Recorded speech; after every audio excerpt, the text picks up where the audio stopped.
tricky sometimes.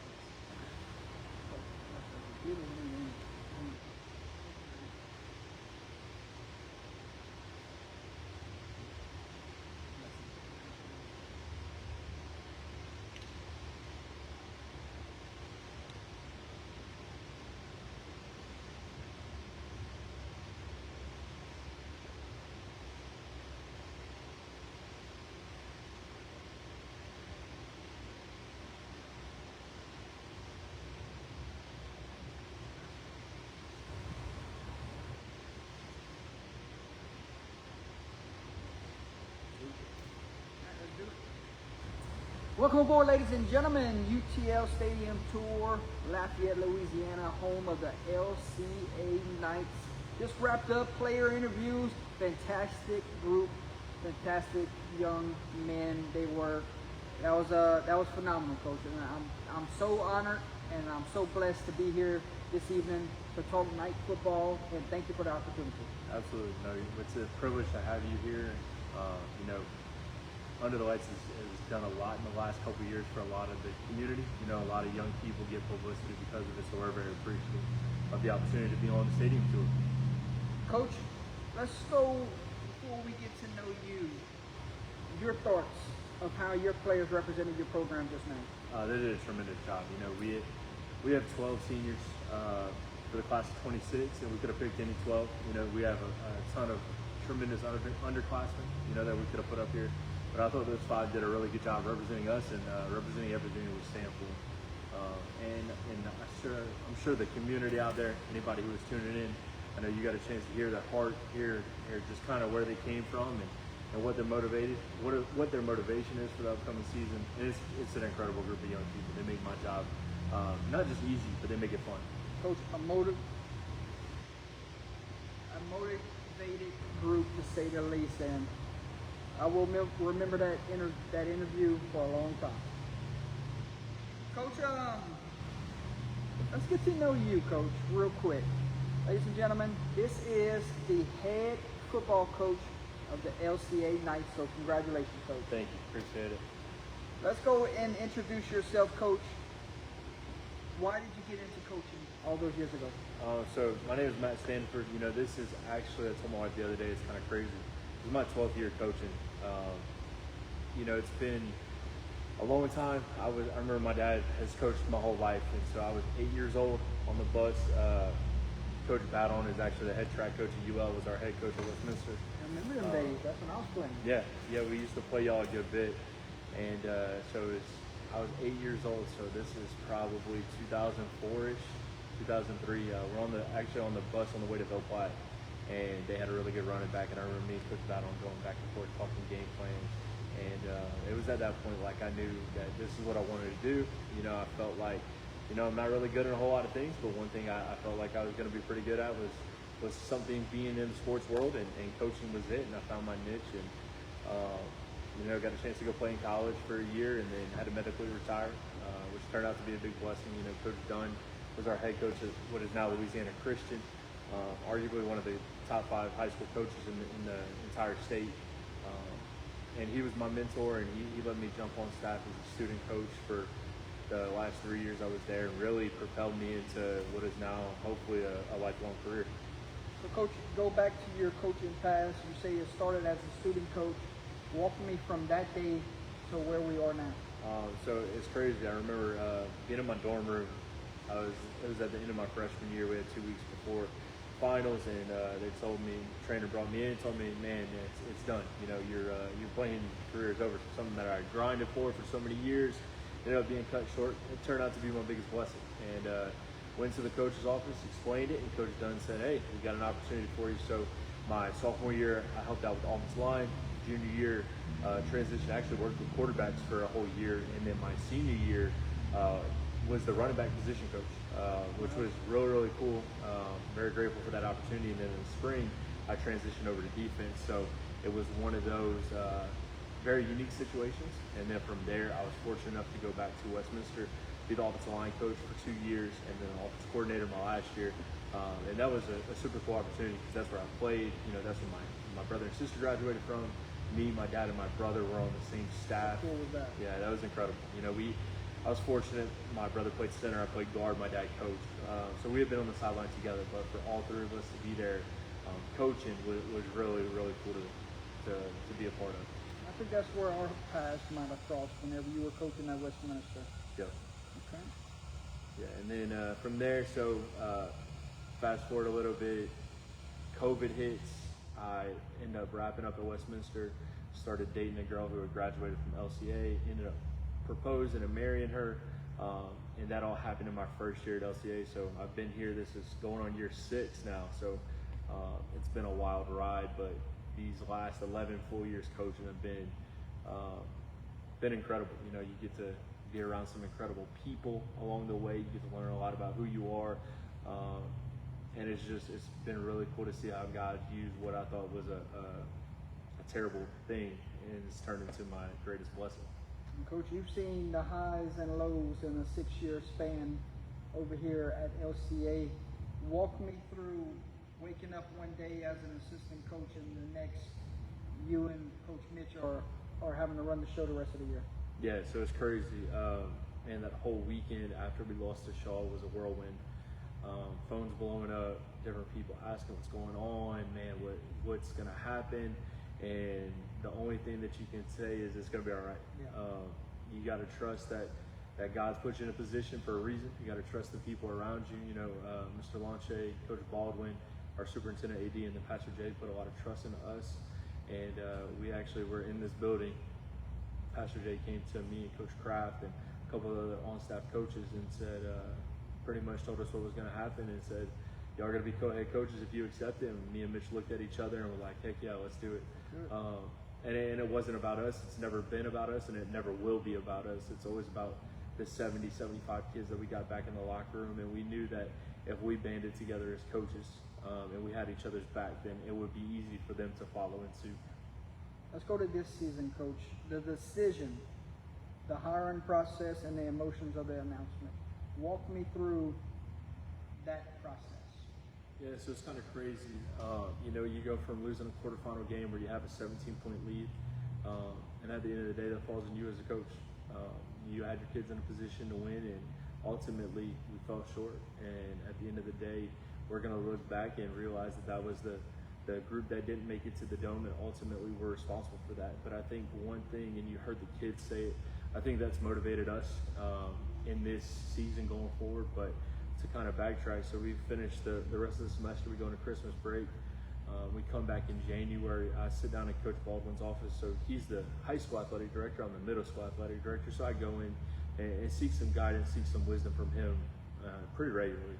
And so we're sitting there talking, and then Mr. Lanche comes in, and we're just having a normal conversation. I don't anticipate it going anywhere specific. And so they ask me some questions. We answer them normal, you know, leave it and go back to teaching class and go through. And it's probably 2 or 3 days later, and they pull me into the coach's office back there after we finish our workout, and they let me know. And it was kind of weird at first because, you know, we were kind of in the same situation last year until we hired a guy. You know, I was named the interim, and that was a cool 2 to 3 month stretch having to handle a lot of those duties. And when Coach Baldwin and Mr. Lanche let me know, it was kind of surreal. You know, it was one of those, man, at 8 years old, that's what you wanted to do, and to finally have that opportunity at a place like this, man, it's incredible. So when you got the news, Coach, and now you have the moment that you get to address the team as the head coach. Walk me through that moment, because I'm sure this is an easy transition for the players to get on board because of the relationships are already built. Yeah. And that's one thing that we pride ourselves on around here. It's we want it to be, if a coach ever leaves, our kids are upset and disappointed because of the love and relationship that they have with that coach. And so that's one thing that I know me and Coach Kraft have talked about, and we've tried to instill. And that's one thing that's going to continue going forward is it's never about us. So therefore, we didn't want to make a big announcement and make this whole big deal, because then that would take the attention off of the kids and put it on somebody who didn't need it in that moment. And while yes, it was super cool for me and I was super excited, it was more or less, let's get back to business, let's get to the workouts. Yeah. And so it was no special occasion. Yeah, it was just a normal day. And I told him, I said, look guys, this is what it is. This is where we're going. This is the direction, and we're going to be in the state championship second week in December. And that was ultimately what it's about. You know, we're going to do our best to win championships. We're going to do our best to win games. But at the end of the day, our number one goal is to lead these young men to Christ. Yeah. And by doing that, we are also challenging them to be better men, because at the end of the day, they're going to leave here, football's going to be done, and they got to go be a productive member of society. Coach, the standard stays the same. The vision when you walked in, you just told them about the state championship in the second week of December. This has been a dream job.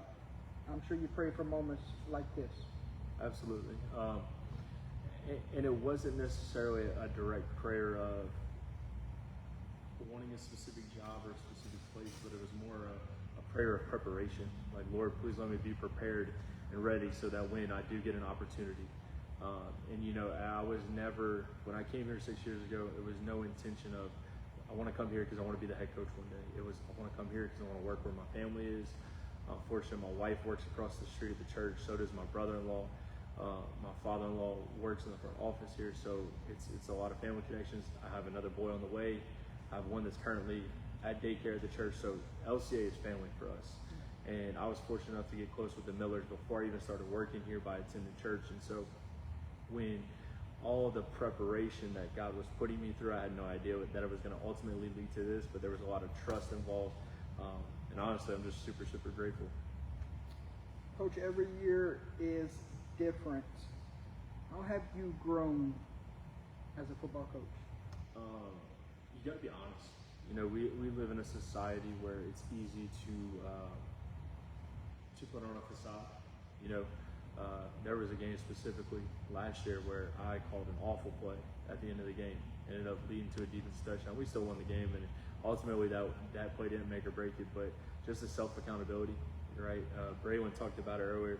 Me and him would have one-on-one film sessions, and then that grew to him and Draylon, and him and Braden, and some of those other guys. And so just the accountability that, like, you've never made it.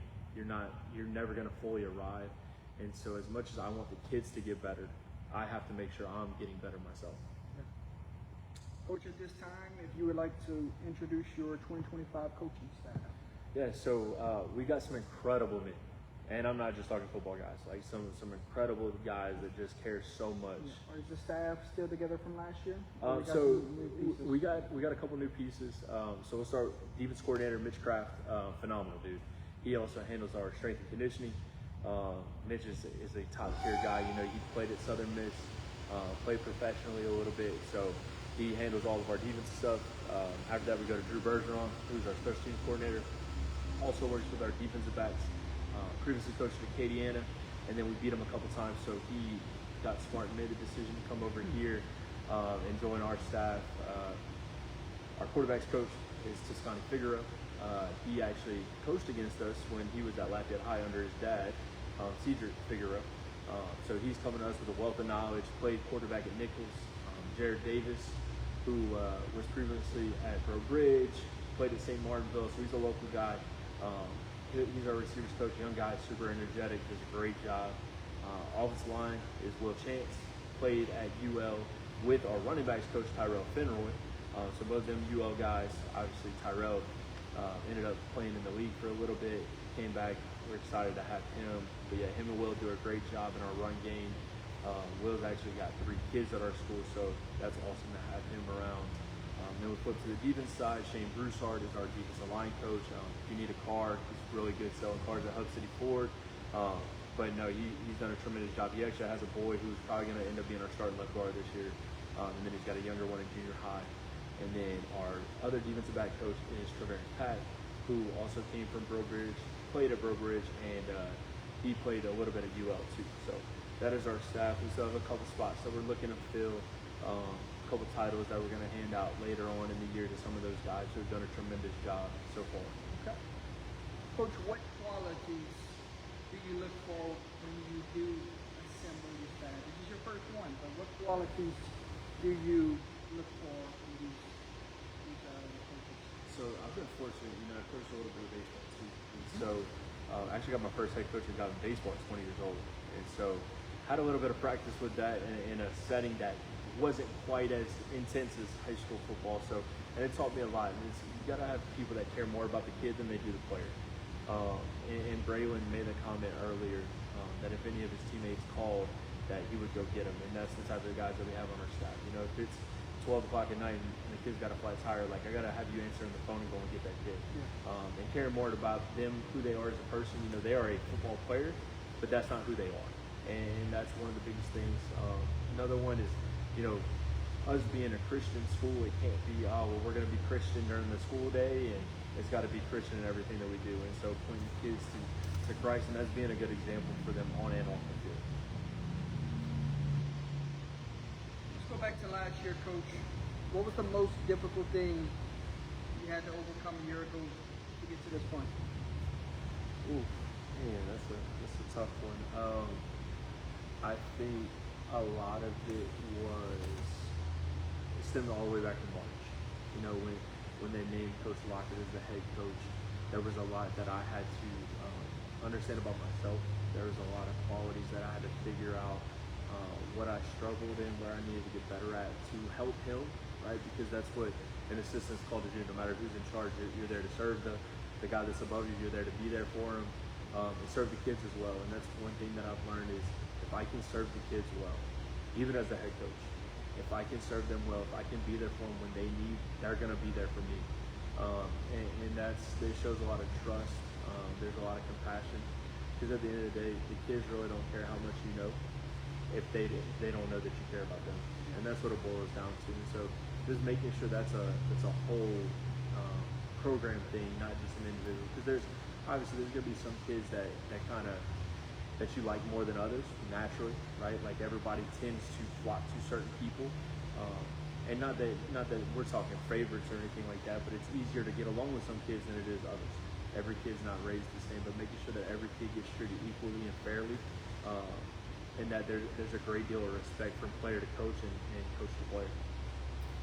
Let's walk through this playoff run. So you take care of business at home last year, and then the rematch with the Pios. Coach had some great battles with Notre Dame over the years that have been recently renewed. They're getting back in the district. Talk to me about the respect you have for that program over there, what Coach Cook does, and the continued great battles we will see in years to come. So I actually got to meet Coach Cook for the first time when we played him this year. You know, I was an assistant on a couple of the teams that we played him in the past, but never really had a relationship with them. My dad is actually pretty good friends with Coach Cook's son, Luke.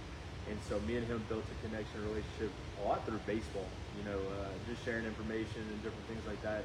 And, you know, they're really good people. You know, a lot of times people get the bad rap, but ultimately, Coach Cook and his son are really good people. I got another buddy that used to coach baseball over there. So you're not as successful as they've been for all those years if you're not doing something right. They get their kids to believe, they get their kids to work extremely hard.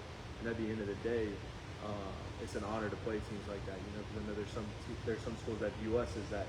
And so to go toe-to-toe with the legend, you know, it kind of got us the first time. You know, they out-coached us. And specifically, that was one of the games that we had talked about with the kids, like, where we were going to be better. And if we saw them again, we were going to be able to take advantage of. And our summer baseball stuff, we kind of played some of the Notre Dame kids, and that was one of the comments. They're like, man, y'all really came with a different game plan. And that's a testament to our kids and the effort that they put in the film room, and also our coaches, man, especially our defensive staff. We gave up 42 points the first game. And then the second time around, it was really 21 until they scored a cheap touchdown at the end. So cut their score in half and just did a tremendous job. Had an answer for every time that they thought they kind of had us. If they threw a punch, we threw a counter punch. And so that was an incredible game. Okay. And we go to the next week, Coach. You go and make the road trip to Baton Rouge quarterfinals. Your biggest takeaways from that? I think it showed us a lot about what the last 9 months have looked like. There were pieces that, you know, we graduated some tremendous guys. You know, Jalen Noel was pretty much a 2.5-year starter for us. Incredible running back. I think he rushed for 295 that night. And man, I'm happy for him to say he walked off the field and left it all out. You know, there's a lot of guys that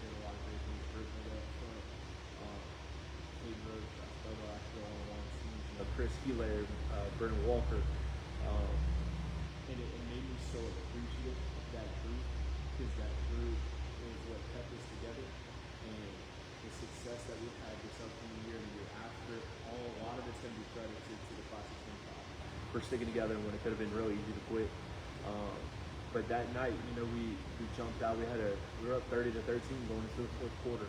And as a coach, you're never going to blame the kid, because at the end of the day, it's not their fault. It falls on you. And I've learned a lot about that. I know me and Coach Kraft and Coach Drew, we've all sat down and talked about that game, because it's not one of those things you can't hide from it. You got to face it head on. You got to figure out, hey, how are we going to get better to make sure that the next time we're in that situation, we don't allow that to happen. Coach, how soon did you get back to work after that night? I mean, baseball I'm sure you still coaching baseball, right? Not in the same, not as much as I used to. I helped Coach Rowe with a lot of behind the scenes stuff. Okay. And that was part of the thing with the transition into being more involved in football. Okay. Also my family's growing, which we're really grateful for that. So it was better for me, better for football to just kind of stick with that and help Coach Rowe out when I can. Okay. So how soon did you get back to work? I'm not gonna lie to you. Normally, when you lose the last game of the season, you kind of wait a couple weeks. I watched the game the next night, and it really started like, man, Lord, if you're gonna give this, if this is gonna be my opportunity, I pray that you would just allow me to learn from it, right? And that was one of the things. You can't sit on it. You can't say, oh well, you know what? We're just gonna wait. You got to dive in head first. So I think we gave the kids about a week or two off. We had from Thanksgiving when we lost, we had, I think, 3.5 weeks. And so we gave the kids 2 weeks off, and a couple of the ones that were beat up a little bit, we gave them a little bit more, but we were back at it in the weight room. We felt like our preparation in the weight room and on the field was going to take a whole nother level. And Coach Kraft really took ownership of that, and it's shown so far from the time that we lost till now. I mean, the transformation some of our guys have taken, it's incredible. So would you say that is the area that y'all focused on the most this offseason, is the weight room? Yeah, that, and then the little things, you go back to every championship game we lost till now. The last 4 seasons that ended with the loss, those little things. We, St. Charles, we weren't very good on special teams that day. We fumbled the first drive of the game, we threw an interception. Then the STM game, you're up by 10 with 1.5 minutes, 2 minutes left. They were perfect, we weren't. And then the second one, you have a chance to go up big in a halftime, right? And then you have a chance to come back in the second half, and we didn't execute. And at the end of the day, that's because we didn't have our kids ready to finish. And the same thing with the quarterfinal game against Dunham. We didn't have our kids ready to have that killer instinct.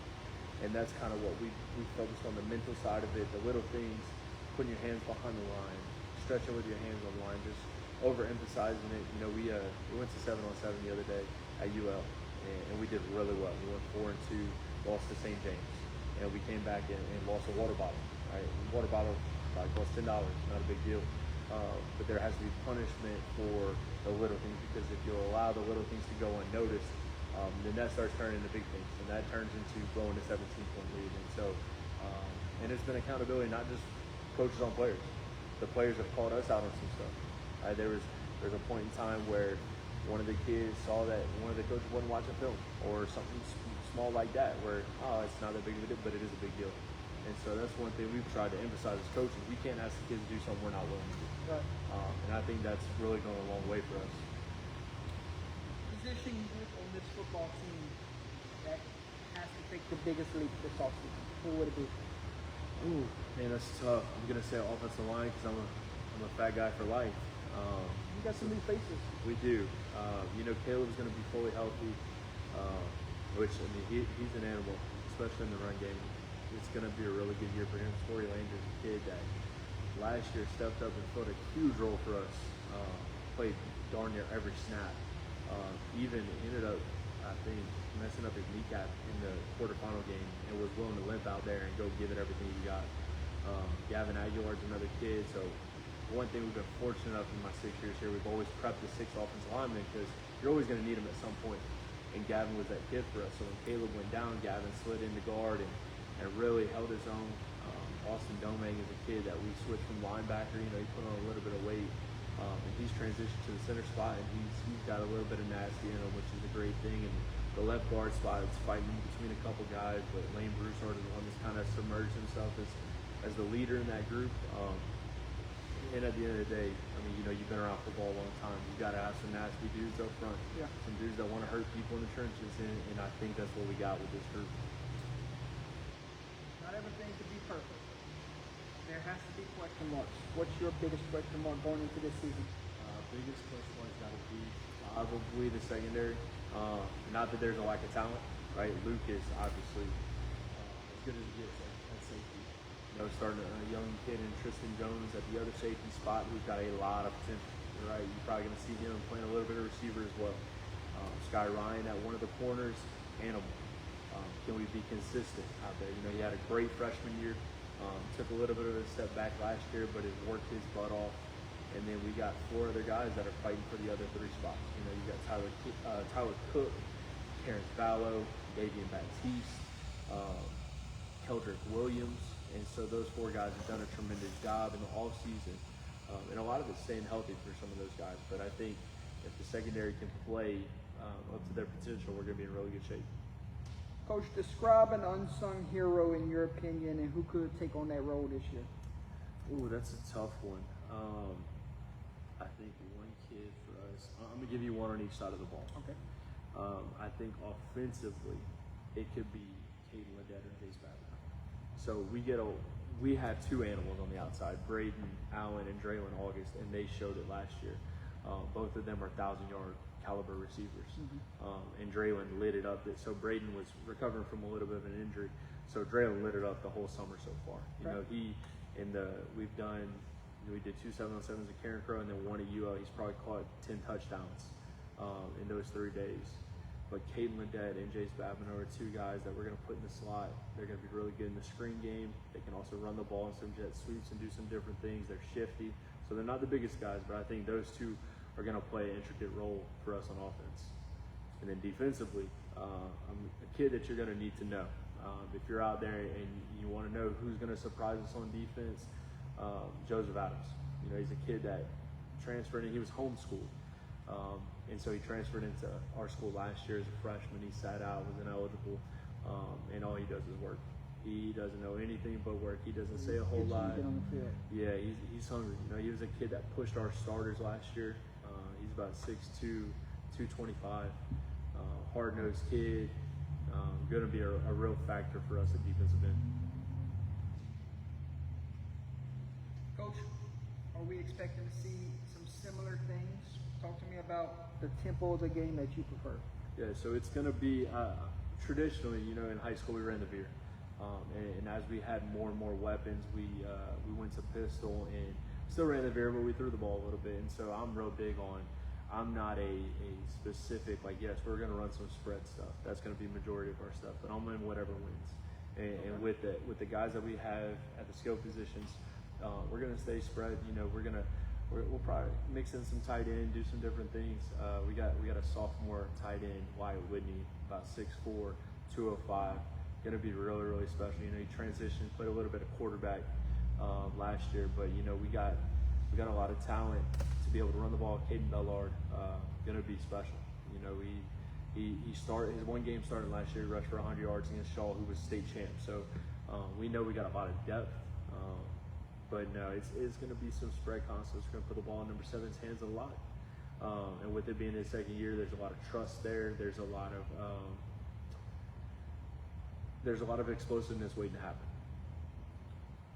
Speaking of number 7, let's talk about the quarterback position and the growth you've seen since he's taken over the job.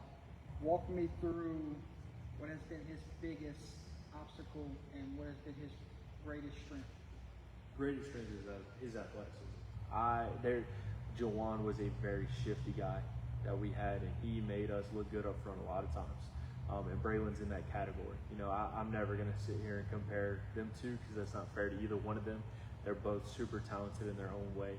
But Braylon does some things in the run game. I mean, against Notre Dame, he had 4 rushing touchdowns. And we had one where he split the seam for 70. He just looks like an ultimate competitor. Yes, he hates to lose, which I love. We had an incident last year during fall camp where he clearly scored, right? And as the coach, right, you're going to give the other side of the ball any type of opportunity. So they tagged him, so we called him down at the 10.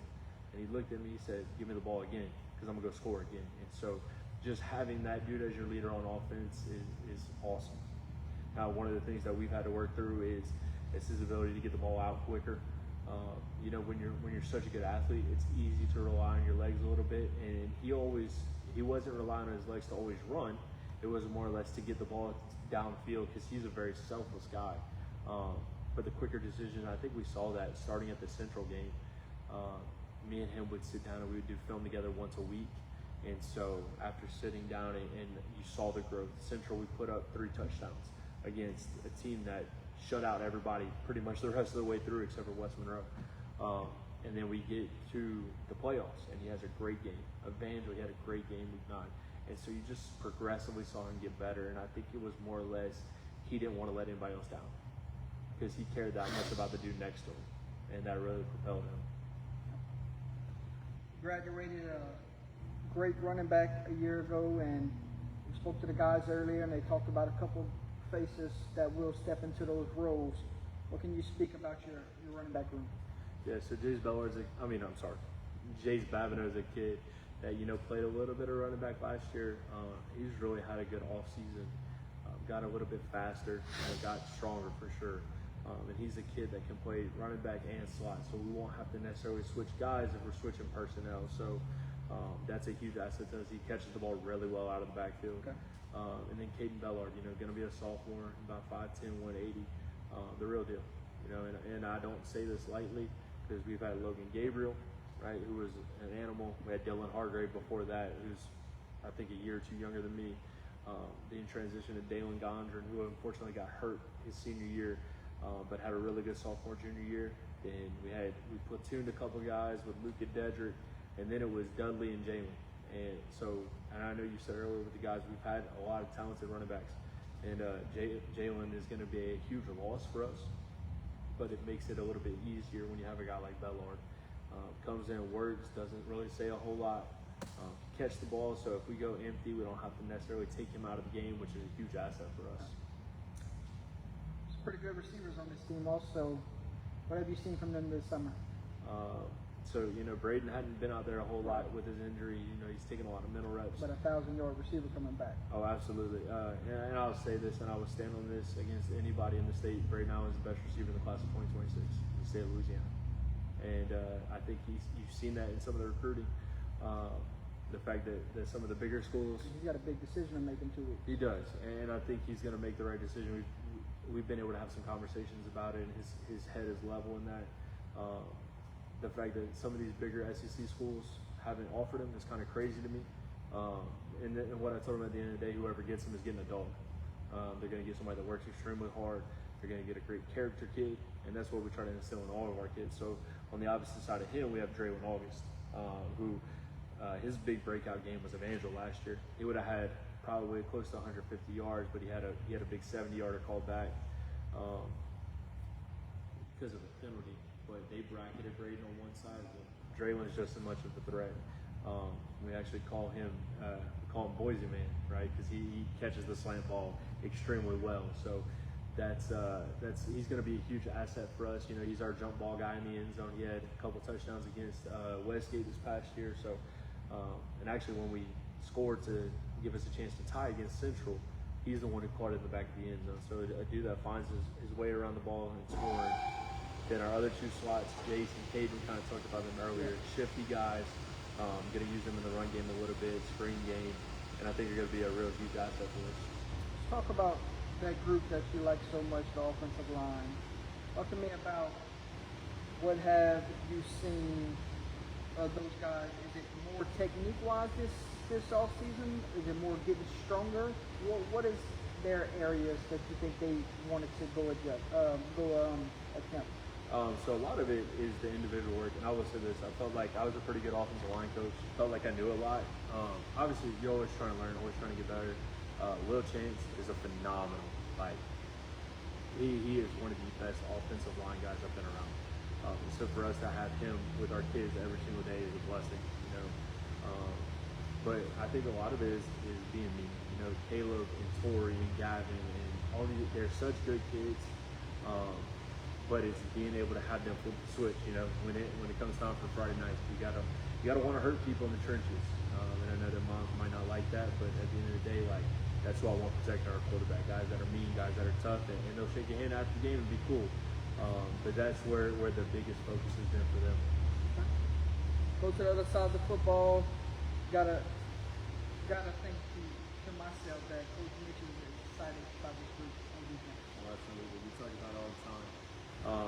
And I will say this: I've been around quite a few really good defensive minds in my last 12 years. Mitch is as good as it gets, so he's gonna put our kids in a position. You know, we played that team in the championship. That was his first year here. He shut them down on offense the whole first half. So he's gonna make sure our kids are ready to go.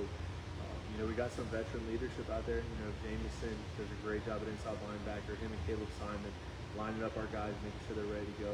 And then obviously Luke, quarterback of the defense. But this group is going to wow some people, especially early on. You know, Rommel dropped 42 on us game 1. And then we pretty much held Karen Crow at bay, but then week 3 and week 4 were kind of tough. And I think you're going to see a different defense these first 4 weeks. Good. To the third phase of the game, special teams. We talked about special teams in a state title game earlier in our conversation, but since that point, where have we been on the emphasis special teams wise? Put a lot of emphasis on it. Man, it's tough, you know, with the school that has a pretty good soccer program. You know, you're hoping to find 1 or 2 guys. We actually, our kid that was going to be a junior in Lincoln, Arizona, his family ended up moving to Oklahoma.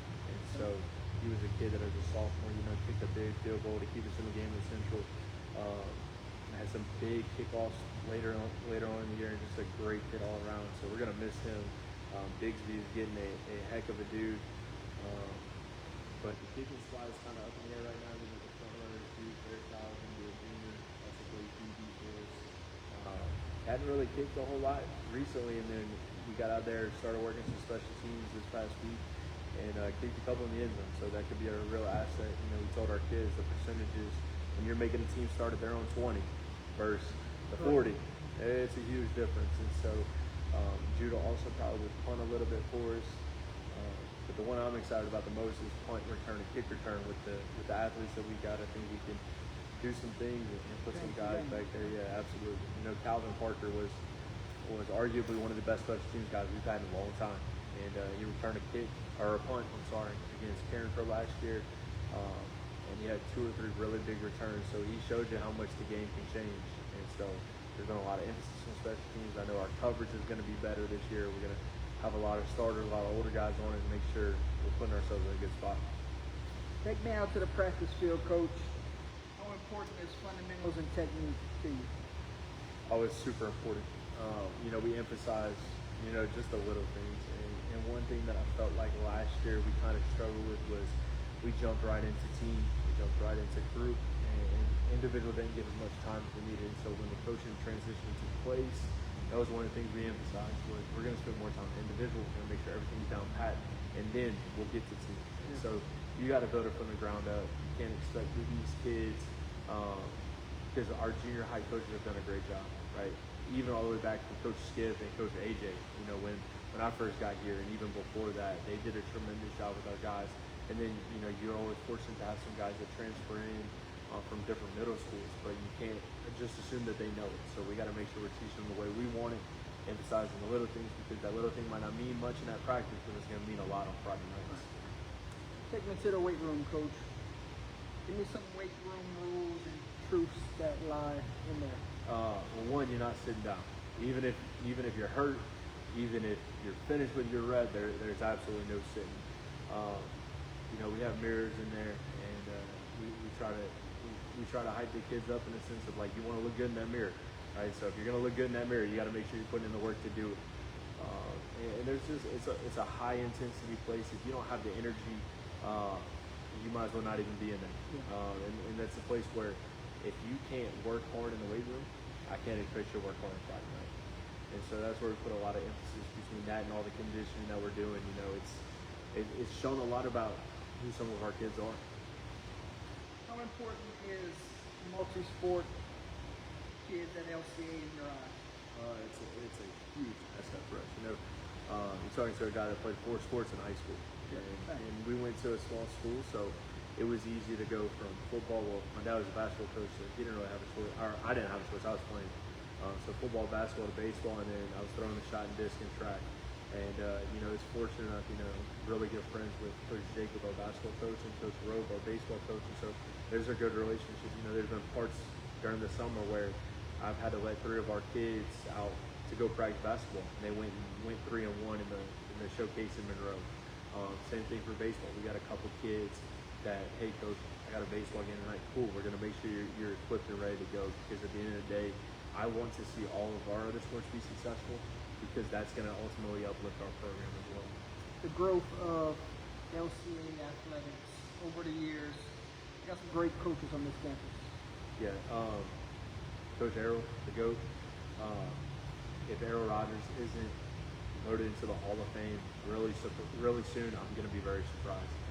That dude has been a big-time mentor for me. You know, a guy that him and my dad actually coached against each other. I kind of knew of him before. You know, he coached my wife to a state championship here, first one in school history. So been able to see it up close and the attention to detail. And I've learned so much from him, so much from all of our coaches. You know, Coach Rogue, from the day he came in, you know, taught me a lot.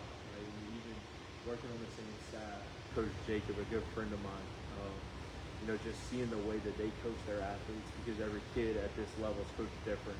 You know, one of my best friends from high school, she was a head softball coach when I first got here. So even learning from Taylor and her staff, and, you know, we're just blessed to have a lot of people, and ultimately that boils down to our administration who puts these people in position. You know, Coach Baldwin is a dude that I look up to a lot. You know, being the middle school athletic director, seeking guidance from him and just getting his opinion, because you know it was him and Coach John before LCA really blew up. You know, there was games just in the elementary gym. I remember coming to watch my little brother play basketball, and it was like, oh man, this is the whole gym. And now we're where we're at 10 years later, and it's incredible to see. What's the definition of a night football player in your eyes? One of the words that we use, and this is a word that Coach Falk kind of shared, and it really just stuck with me the way he talked about it, and we kind of put our own twist on it, but a lot of it's about love, right? I'm going to do a lot for the people that I love, and that's no matter who they are, what they are, right? Anytime you have that LCA across your chest, it means a little bit more, right? And one of the words that our kids have kind of started to use with this group is legacy. And what are they going to look back on and say about the group of 26? And so we just kind of put those two together, and it says a lot about who they are. Because if I love you, I'm going to do a lot for you. If I love you, I'm going to sacrifice for you. If I love you, I'm going to do whatever it takes to help you be successful, and that's ultimately what it boils down to. Coach, let me ask you this. What will success look like for this team beyond the numbers? At the end of the day, 10 years from now, when we get those phone calls and the kids are appreciative of what we did, that's going to go a long way. And seeing all these kids be successful. You know, we got a couple kids, and I don't just say this lightly. We got a couple kids that can play this game for a long time, and I hope they get that opportunity. You know, we're fortunate enough. You know, Sage Ryan, Fitzgerald West, Rylan Green, Jordan Allen might have this opportunity this time next year. That might be on a camp roster. And so just to see that and then go and achieve their goals. And we got guys that have graduated from here that are pastors, that are successful businessmen, that are dads now, that have a whole family. Like, that's the type of stuff that's successful, and I'm hoping that they can look back and say, man, this is what I took from this coaching staff. I learned this being at LCA, and I think that's one thing that can kind of separate us from a lot of the other places. This community support here for the program on Friday night, how special is it? It's incredible. You know, it takes a lot of moving pieces to make something successful. You know, we have, I'll give Hayden a shout out. You know, he's on y'all's show a little bit. He does a great job advocating for our kids with the stats and everything. Joey Jackson's another guy that's a teacher here that helps out with that. Also helps out as a role model for a lot of these kids. You know, he's with us every Friday night. Night Vision TV is incredible. A weekly show. They highlight our kids on Friday nights. We have our own TV station, and we are so fortunate to have that. Which is another reason why we're appreciative of you and all that you do for all the community, giving these kids a big opportunity that doesn't come around often. Jay Williams, Nick Malagary, two guys that help with the oxygen that we have on Friday nights. They help with the fireworks. And so there's just a lot of moving pieces that a lot of people don't see that goes into it, and it helps us all be really successful. Coach, take me back, and I promise we won't talk about last year too much, but I do have to get the story out of you. Take me back to week 1, and all of a sudden you're playing in the Superdome. Yeah, so it's crazy. So it was Thursday night. It was about So it's 7. that late, huh? Oh yeah. So there have been some talks like, are we gonna play? Are we gonna cancel? At the end of the day, being a competitor, you want to go play. Right. But you can't just get on a bus and go to New Orleans without a game plan. Absolutely. So, and that was one of the things that I was kind of helping handle, was a lot of communication to the parents. So I sent a message in the team snap, which is our form of communication, and my phone is blowing up. And it's about 7:30 Thursday night, and I'm actually at church. We had our young adults function. And so it's going back and forth. I get a call from one of the parents like, man, coach, like, what are we doing? Like, we need to have a plan. I'm like, trust me, I'm going to let you know as soon as I know. So it went from the game being canceled to, we're playing Saturday morning, and everybody wanted us to play here. They didn't really want to come. I don't necessarily blame them. So all that happens, and then Thursday night, it's, all right, get to school for 2 o'clock, we're playing in the dome. And so that just flipped a whole mess. But our coaches did a great job making sure our kids were ready. Got the buses, got everything. Thankfully, we already had the buses lined up. We were able to get on the road. You don't even have a 24-hour notice. No, and that's the beauty about our kids. They're always locked and ready. So we get on the bus, we get there, and John Curtis is playing before us, so our kids get a chance to kind of walk in. They didn't have locker rooms for us. I know. What a day. So we're sitting in the tunnel, kind of waiting for the game to end, and honestly, it felt like a 3-way jamboree, because our kids are sitting in the end zone trying to warm up. Things are crazy. We don't even really film the game, so thankfully Rumble helped us out with that. But we get lined up, ready to go, and we go compete our butts off against Rumble, who's one of the 5A powerhouses. And at the end of the day, had to tied it up at 35. Yeah, and that's Coach Monica and his staff do a great job. And when we tied that thing up 35 to 35 in the fourth quarter, you could hear a pin drop in the stadium, because I don't think there was a lot of people that were expecting that from us. And it's another example of how close last year's team was to being really, really special. Coach, last thing on the Superdome week, but so you got the players. We can get to New Orleans. How did the fans react? How did they get tickets? Where did they park? I mean, those details still got to get ironed out. I'm gonna be honest with you. I was the middleman, sending out a lot of information to our team snap. Thankfully, the office helped out a lot and sent out some information on through email and through social media. But it was crazy. But at the end of the day, but you knew they were coming. No matter, our fans no matter are. if they park 2 miles away, they're still coming. Absolutely, our fans could be rough at times, but that's just because they're passionate and they care about the program, they care about the kids, and they just want us to be successful. So we knew they were coming. So at the end of the day, it was making sure our 75, 80 people that were traveling with us were good to go. And we knew Night Nation was going to come out big and support. What a story. Yeah, it's definitely a crazy way to start the season. So, Coach, I got to ask you about a former player here, Juwan Johnson, moving the quarterback at LSU.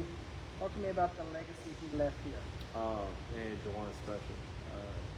Really good kid.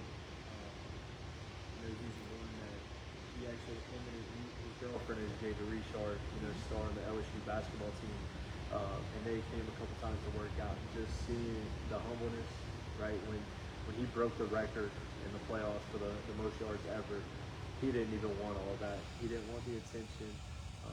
He's always been a selfless guy as far as just like, hey, no, this guy did this guy did that. But Juwan is definitely, man, I don't like comparing our kids against each other, but he's definitely one of the best kids that I've ever coached. He's a high academic kid, was a state champion in track as a sophomore, so wasn't just a football look at me type of guy. Just a special kid that, you know, wish I could have coached for a couple more years. Coach, you got to play a heck of a schedule last year in the non-district slates. A loaded schedule, but you guys not backing away from anyone. You even got 2 of those teams this year that won the state title last year. Talk to me about what a schedule like that does for y'all moving forward to prepare y'all for the playoffs. So it definitely prepared us. That's the one thing that I will live and die on over here. We will not run from anybody. We will play you anywhere, anytime, put the ball down and let's go. And that's one thing I love about our kids. Now, in a normal year, would we have scheduled that tough? Probably not. It was just, that was who was open. You know, week 9, there's 2 teams in the state looking for games besides us, and it was Haynesville and Evangel. 2 teams that are both powerhouses. You know, Haynesville played in the state title this past year, so it's one thing that, you know, probably like to say a little bit more local in the future, but at the end of the day, that's who decided to play. That's who signed the contract, and that's who, you know, Rummel's going to come on the bus week 1 here, and we're going to give them as much as they can handle. And you know, Coach Tierney at Shaw does a great job. You know, that was one of the state champions last year. And it was a 3-0 game at halftime against those guys last year. So our kids were in every game. You know, Central, we welcome it. We want to play that type of competition because we know it's going to prepare us. You know, back in 2021, we opened up the season. And we opened up the season with Acadiana, beat them for the first time, and then played Lafayette High, another 5A school. Then we played Westgate, and then we played Avoyles, who had gone to the semifinals in 2A, and then we played Catholic at BR, week 5. So tough schedules have been nothing new to us. Yeah. You know, it's also our district's getting a little bit better. You know, LRCH down the road, Notre Dame, Welsh. You know, Welsh was a top-ranked team in their division in Lake Arthur. So you add that plus the 6 non-district, it definitely prepares you. And I think more so than the kids, I think, or let me say the physical part, I think it prepared us mentally to be able to be ready to go for any situation. You got to see 2 nationally ranked quarterbacks a year ago. Talk to me about the game plan that went into those weeks. Hope it's incomplete. But no, man, Peyton Houston at Evangel, stud. Elijah Haven at Dunham, stud. Our kid might not be ranked as high as them, but I'll put Braylon Walker in that category as far as playmaking goes. Yeah. But those, I mean, our defensive mindset was let's get after him, let's rush the passer, and we created some havoc early. You know, that's how we were able to jump out on Dunham in the playoffs. Same thing with Evangel. You know, we made a run. We were down 21-7. We scored it in the half. Scored the first play to start the second half. And we were able to put some pressure on the quarterback. Now, he made some incredible throws. There's a 4th and 10 on our sideline. He was rolling out. It's one of those. He made a play, and at the end of the day, you got to tip your hat and move on. But I think those 2 dudes are phenomenal guys. You know, both really well coached. Coach Weiner at Dunham, and obviously Denny Duran at Evangel. Both tremendous guys that do a good job putting their kids in the right spot. Coach, we got to go on a little tour today. Saw Big Red. Saw some things around campus, so I'm grateful for that opportunity. Coach, talk to me about the growth of the stadium. I mean, we got to see Champions Row. I mean, how did that come into play? I mean, how cool is that? Yeah, so it's pretty unique. You know, when I first got here, I got here in June of 2020, and so we had just getting off of COVID. We were still our workouts. We had kids in masks, you know, trying to make sure we could get the work in. And we had gotten a text. Pastor Jay actually met with all the coaches on staff and said, hey, we got some big news. We're getting turf. And so that 2 weeks after that, all of the coaches, we got on the field. We started pulling up fence posts. We started pulling up anything and everything that we needed to get ready. And the turf came. And then from there, Champions Row was born. And I think that was a Pastor Jay vision. We have a lot of dedicated fans, so it was an opportunity for them to kind of have a front row experience, you know, tailgate a little bit. Yeah. And it's really cool. You know, we have a lot of opposing teams that come in and see it, and that's one thing we always want to make sure our stuff's presentable. And Pastor Jay is big on letting them see what LCA really is, and that's family oriented, which Champions Row kind of fits into that. And it's always nice to have something named Champions Row when you win a few. Yeah. Coach, your thoughts on the Division III select bracket. You got to go earn it in it.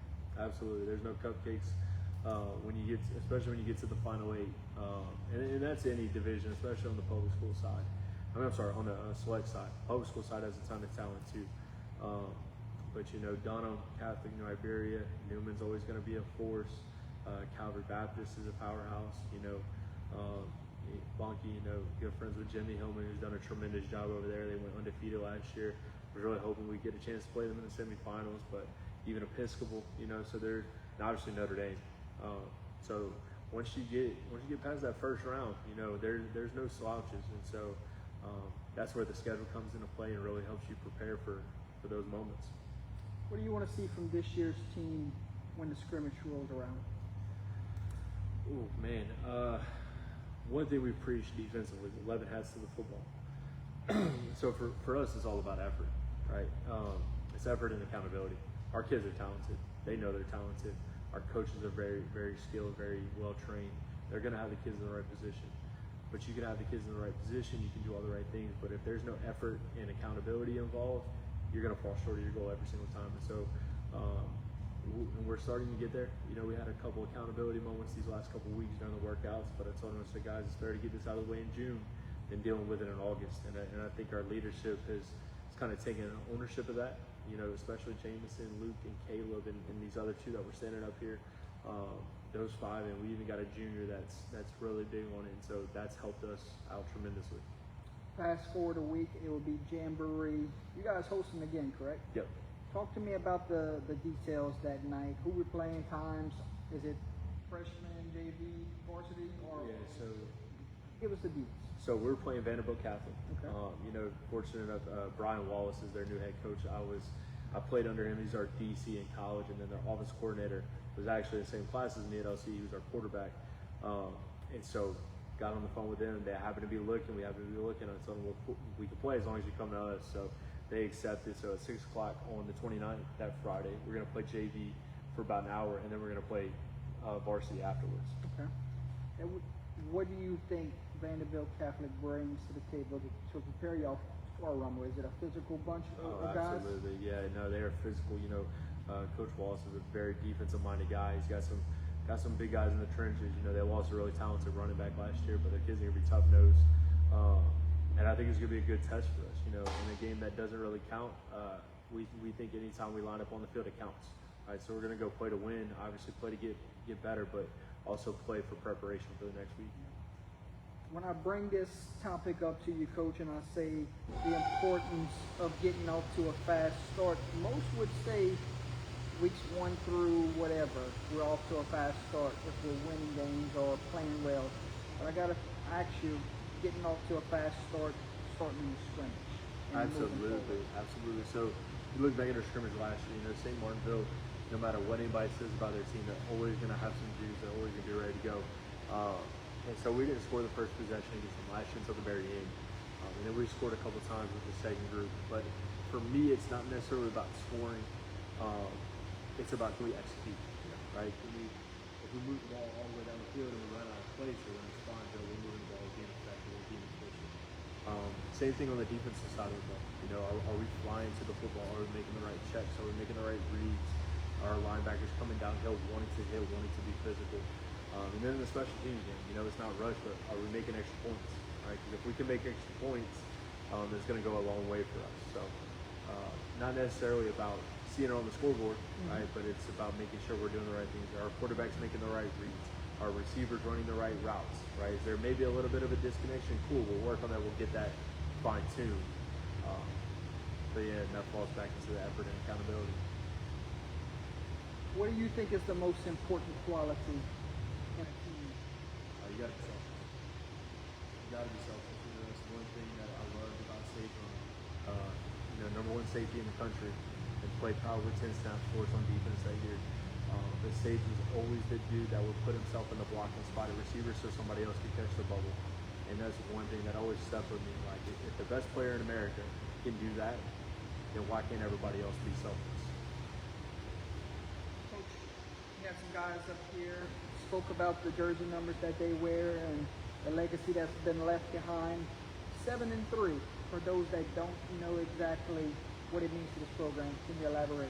Yeah, so 7, man, that dates all the way back to, they started the tradition in 2018. Even Hayden Lassard is an honorary member. You know, he did wear number 3. He graduated a little bit before then. But Zach Clement, you know, wore number 7 in 2018, and Martin Lee wore number 3. And at the end of the day, that's who everybody was looking up to. That's who everybody was following. And not necessarily because they were out there yelling and definitely not cussing at people, but they were accountable. And when your leaders can be accountable, everybody else kind of falls in line. So that's something that a lot of people attain to get, right? And obviously not everybody can wear number 7. Those big guys up front, we might have to get a patch like they did for Will Campbell one day. But you know, it says a lot about who they are, you know, especially those two. Coach, let's go to the importance of the feeder program here and the youth football. Talk to me about how crucial is it that you have guys walking into your program already ready to play.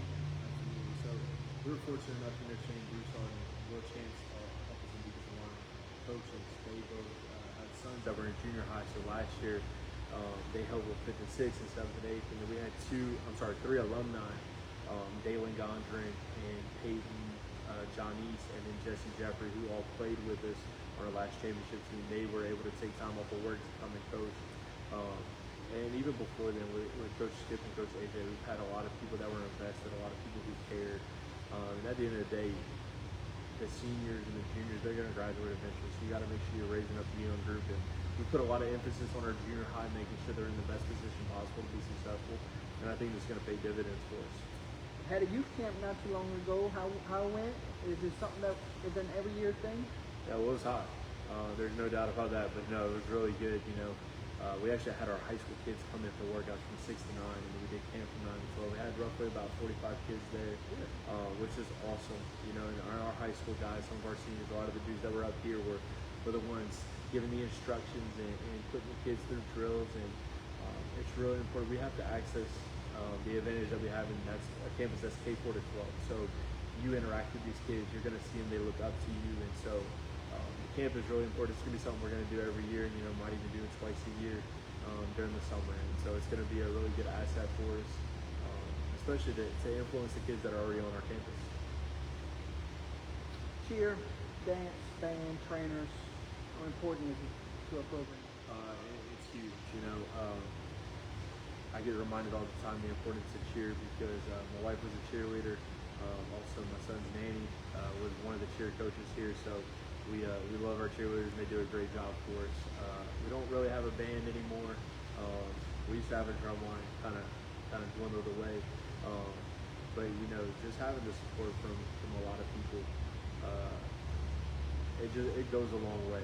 You know, we have Nitro that we run out over the fireworks and a lot of things that people can say, oh, well, that's just extra, that's over the top, but it means a lot to the kids. And a cool moment. I don't know if it's an every game thing, but I've seen it in person, presenting the flag to. Absolutely. Yeah. So that's one of the cool things. So Mr. J, the guy who handles the oxygen and fireworks, he's a veteran. You know, he came up with the idea, and so we have some guys that present the flag. We have different veterans that come throughout, and you know, military is a huge part of my family. You know, both my grandparents served in the Navy for 25 plus years. You know, me and my grandpa were going to see Navy play a couple times. And that's just been so cool to just see how much those people sacrifice for us. You know, my best friend from high school is currently serving in Japan right now. And so just the sacrifice and the willingness, and that's everything that you want your kid to be. You want your kid to sort of sacrifice for each other. You want to sacrifice as a coach. And so to have that moment before every game is really, really awesome. Coach, let's go to yourself here. Win, lose, or draw, what's something you're always going to tell your kids afterwards? I love them. I love them. And I don't have to say that to make people feel good. I actually tell them that before every game. Like, no matter what happens, guys, I love you. Because I know the effort you put in. Also spending as much time, if not more time with you than my own kids. And so somebody asked me the other day, they were like, man, how was Father's Day? I was like, it was pretty cool when you got 75 of them. And we have some incredible dads, and I'm never going to take anything away from the role that they have in their life. But I pray that that us as a coaching staff kind of have a little bit of an impact in a fatherly figure way to all of our kids. Coach, when you look at this year's group, you look them in the eyes, what do you see? See toughness, see selflessness, a group that cares. Cares more about the person next to them than they do themselves. That's the one thing I love when you asked the question earlier. The only time that they were that they were selfish was when you asked who was the hardest worker. And that, I think, says a lot about who they are. You know, our parents, I can't say enough good things about our parents. You know, our kids are raised in such a way where they understand big picture. And it overflows into them. And I get to see it on a daily basis. And it just makes me even more grateful to be in the spot that I'm in. What do you want your players to know about how you see them as people, not just athletes? You are way more important than any touchdown, any scholarship. Right? Those things could change your life. You know, we have some guys that are going to sign scholarships in December, and it's going to ultimately change their lives, and I'm so grateful. But at the end of the day, they are so much more than that. They're a child of God. They are created for a big impact and a big purpose on this earth, way beyond the big scale. What's the most rewarding part of coaching high school football? There's a lot. It's just the relationships, I'd say. You know, we were fortunate, took our group to some of our older guys to Southern Mississippi in June. And Anthony Richard was a senior on our last championship team. He plays DB up there. And so just seeing the joy in his eyes when we got to reconnect, you know, just coming into contact with these dudes after they graduate and just like, man, like I might have made a difference in their life. It's really rewarding. And obviously winning, you know, people can sugarcoat it and say, oh, you know, winning is a byproduct, but winning is also pretty incredible too. Mm-hmm.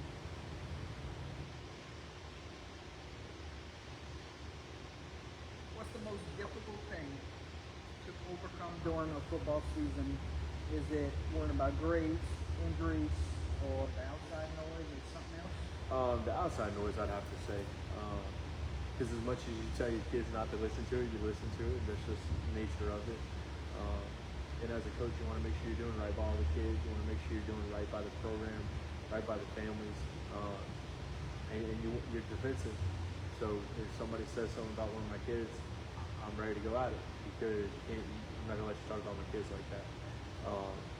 And there's a defensive mechanism, I guess, that falls in the line with that. You know, people are going to say negative stuff. Outside people, might even be some of our people say negative stuff. But I'm always going to fight for our kids. I'm always going to fight for the 3 letters across our chest.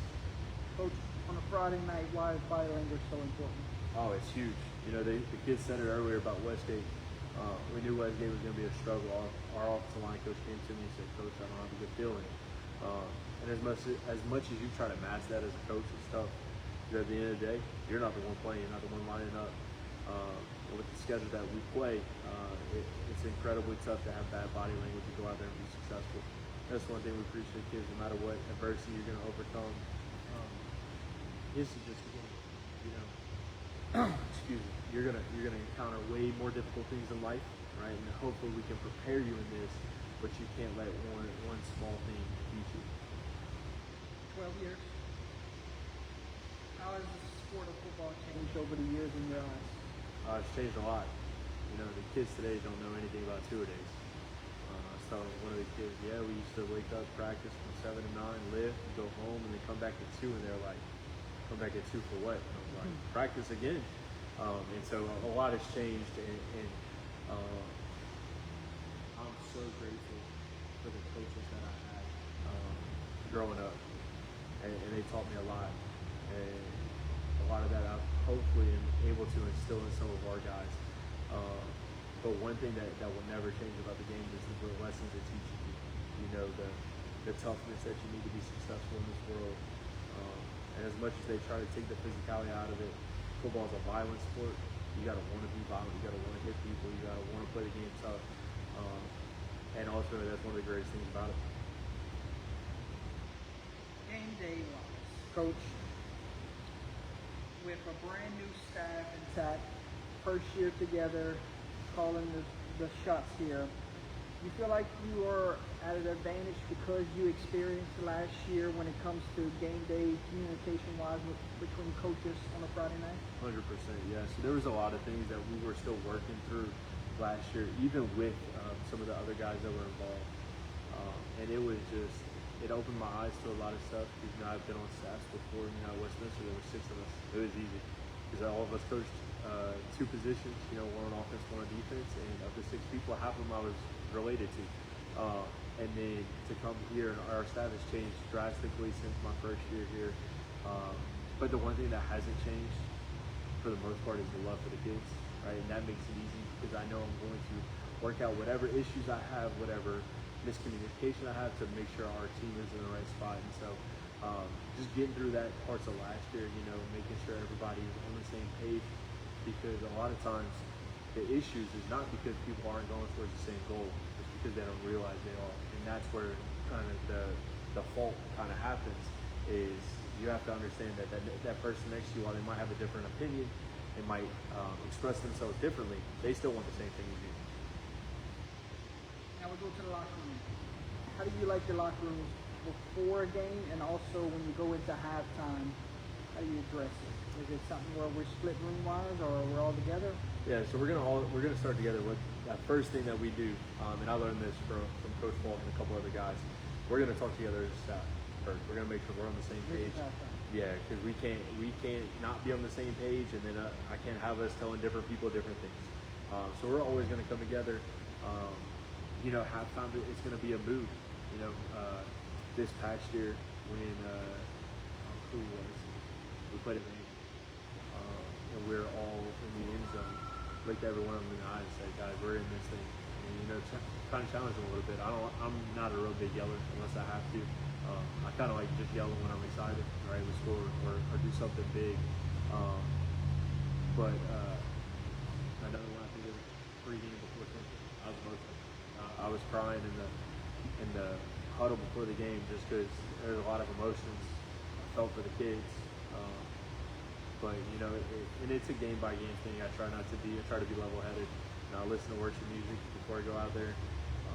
I actually kind of take pride in me and our offensive line coach. We're the ones that set up the field with the pylons and all that, because it kind of gets me away, gets me focused on something other than calling plays or X's and O's. And right. The worship music kind of really settles me down. It's one thing I started probably 5 or 6 years ago, because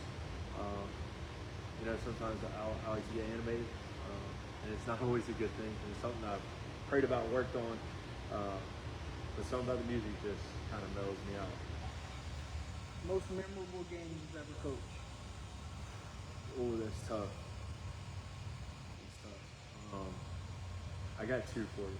Okay, so my first year, we played Episcopal Baton Rouge in the quarterfinals. That was here?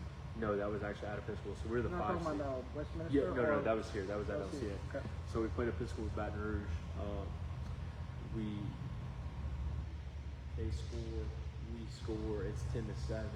Sage busts a 55-yard run, pulls his hamstring, carrying the dude into the end zone. So it's 14-10 at that point. Our center goes down, and the next snap we snap it over the quarterback's head for safety. And so we're up 14-12, excuse me, with 2 minutes left, and they got a really good kicker. And they line up to kick it, and the kid kind of bobbled it, and Bradley Green lit him up. And we recovered the fumble, we took a knee and won. And we're in the locker room after the game, and I'm ecstatic, I'm pumped. And our kids are like, "Oh, this is normal," because they had already been to 3 straight championships. And I'm like, "Guys, y'all don't understand. I've never been past quarterfinals in my life." And that was back before the split and everything. So we were playing public schools, but I had never experienced the semifinals. Yeah.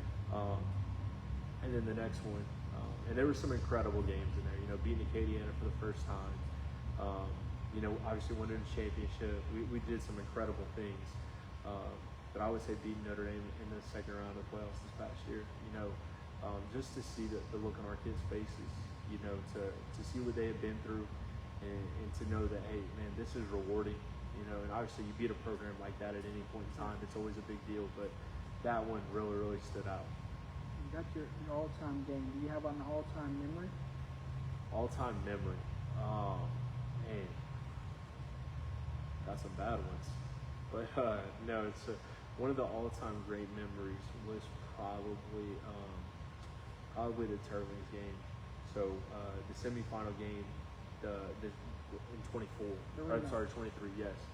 So we had beaten them in the regular season, pretty good, 62-3. And that was a great game. We knew it was gonna be a totally different one in the semifinals. So that was the bad weather. So we started on Friday and then we finished on Saturday. Right. I remember that. But yeah, so being an offensive line guy, the last drive of the game, we're up by 7 and we were just pounding them. And we got 3 first downs back to back to run out the clock. And just to see the excitement, Hunter Landry's a good friend of mine. That was his first year as a head coach. So me, him, and Mitch kind of had a moment at the end of the game, and it was like, man, we're going back to the dome. And that was an incredible feeling. Who's your biggest mentor in the coaching world? Obviously, my dad is one of them. My dad has done a tremendous job preparing me and my brother for life. But other than family member, I'd have to say Coach Dennis Dunn. He's the head coach of North Minnesota right now. He coached at Pineville and then coached me in college, and actually brought me on staff to work at his church a little bit. So he's been a big mentor, and just some of the life lessons he's taught me. And you would never take that from a guy who won 10 state championships at Evangel. When it's all said and done, he's going to be one of the top 5 greatest high school coaches ever in the state. And if people don't believe so, I want to know what 5 that they think. But just a great man of God that just instilled so much into me, saw me as a leader, still pours into my life. We talk every so often, and he's a guy that I really, really look up to. Coach, what is your why? My why's for the 3 at the house. Well, the 2 and then the 1 coming. I've been fortunate enough to marry into an incredible family that I always want to make proud. My little boy just turned, he's a year and a half. And I want him to be able to grow up and hopefully play for me one day, but ultimately say, man, I want to be like my dad when I grow up. Yeah. And that changes over the course of time. So when I wasn't married, right, it was, man, I want to be successful. I don't want to let my parents down. And that slowly transitions. And there's no other better why than for me to provide for my family and enjoy what I'm doing. What are you most excited for this season, and what are you most proud of from this year's group? Man, I'm most proud of the effort, right? Because we have put them through some tough situations, and they've responded.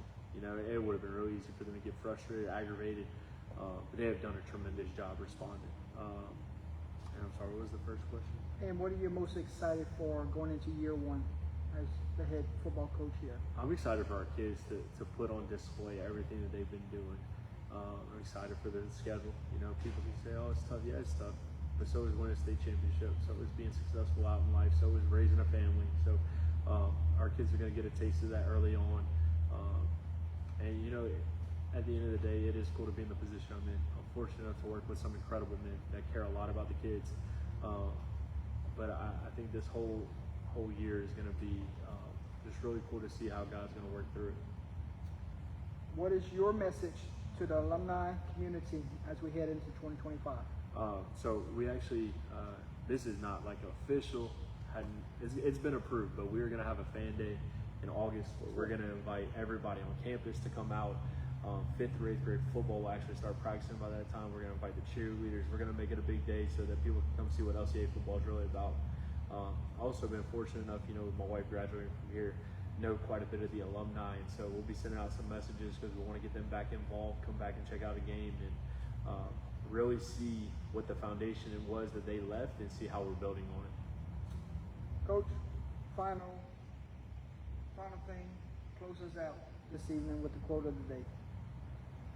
Ooh, quote of the day. 2025 is going to be special. And I don't know what that looks like. I don't know if that's holding a championship trophy up December 13th, but 2025 is going to be special. It's going to be a year that this school is going to remember because of the kids, because they're going to leave it better than they found it. And I'm really, really looking forward to it. Coach, final words before we close this one out. First off, appreciative of you and Under the Lights and all that y'all do. I've been fortunate enough to watch a couple of my old high school games because y'all broadcasted when I haven't been able to make it. Really excited for Night Nation. You know, super proud to wear these 3 letters across my chest, and I promise you that I will do everything to make sure we are headed in the right direction. Here it is, ladies and gentlemen. Head football coach of your LCA Knights, going for number 5, and it started a long time ago in this off season. And Coach, I can't wait to see y'all guys go after it, and it's gonna be a heck of a season. And you know you got a big fan, and you know I'm supporting the heck out of y'all. Yes, sir. We'll get you a ticket on the dome carpet, hopefully. I'm going to stand, and I'm going to stand with Coach for pregame. Yes, sir. Ladies and gentlemen, thank you so much for tuning in with us. Knights, you can catch them on August 21st against St. Martinville, first glimpse, and then the Jamboree against Vanderbilt Catholic, and then week 1, Rummel comes into town. Night Nation will be rocking. That stadium is going to be absolute mayhem. Can't wait. See what's in store. Knights quest for number 5 is started. Coach, thank you. Good luck. Appreciate you. Yes, sir. Thank you. Go Knights.